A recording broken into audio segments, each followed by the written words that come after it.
Yael Assouline, bonjour. Vous êtes la présidente d'ITK, une start-up qui développe ces outils de l'usine du futur. Elle a été créée en 2015 et vous êtes un éditeur de logiciels basé sur des technologies telles que la réalité virtuelle, la réalité augmentée, l'intelligence artificielle, mais tout ceci à destination de l'industrie.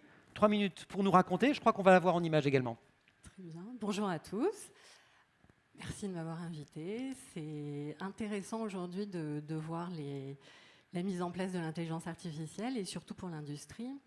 Donc ITK, c'est une start-up d'Angoulême. Nous créons des logiciels basés sur l'intelligence artificielle pour accompagner les groupes industriels dans leur transformation numérique. C'est notre objectif. Nous digitalisons les processus, nous digitalisons les machines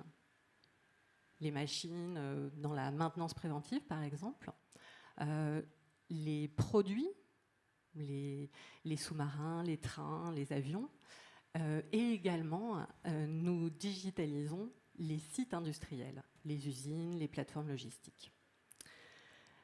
Ce que nous disent nos clients, puisqu'ils utilisent déjà nos logiciels concrètement, tous les jours, au quotidien, c'est qu'ils se servent de l'intelligence artificielle pour répondre aux besoins et aux problématiques fondamentaux de l'industrie. Un besoin de mettre en sécurité son personnel, de former, d'apprendre, de faire de la maintenance, d'optimiser l'outil de production, de le maîtriser. Et c'est les images qu'on voit derrière vous. Je vous le signale parce que vous n'avez pas de retour image, mais on a commencé à les diffuser. Très bien, très bien.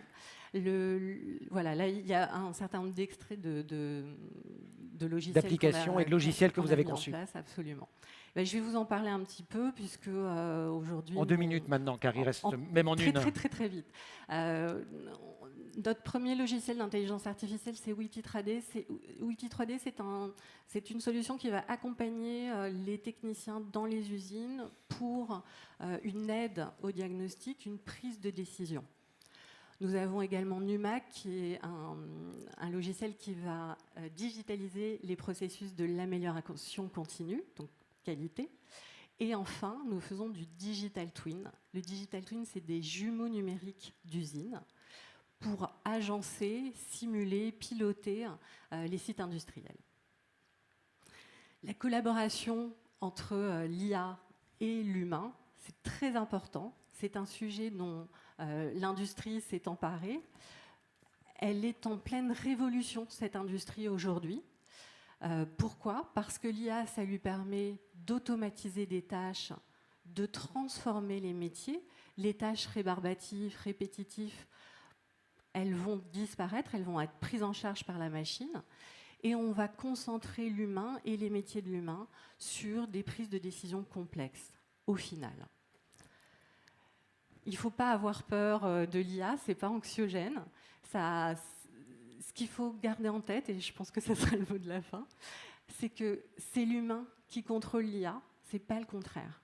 C'est ça, l'industrie du futur. Si en plus vous nous montrez des images de cognac, c'est vrai qu'on se dit que ça doit être plutôt sympathique. C'est pour... Surtout dans la région. Exactement. Merci beaucoup. J'avais quand même une petite question, parce que sur les images, on voit beaucoup de casques de réalité augmentée. Alors j'ai cru comprendre qu'on ne pouvait pas les porter très longtemps, donc c'est quelque chose sur quoi vous travaillez, parce qu'au bout d'un moment, je crois qu'au bout de 20 minutes, ça devient un peu complexe. L'intérêt, c'est qu'on peut simuler des choses dans un monde virtuel et les mettre en place réellement dans la vraie vie. On ne peut pas les porter très longtemps, mais on travaille avec des fournisseurs pour que cette ergonomie soit plus efficace pour l'humain. Et quand ça sera le cas, ça sera général. Top. Ok, merci beaucoup. Merci à vous. Merci, on peut remercier et applaudir Yael Assouline pour cette présentation.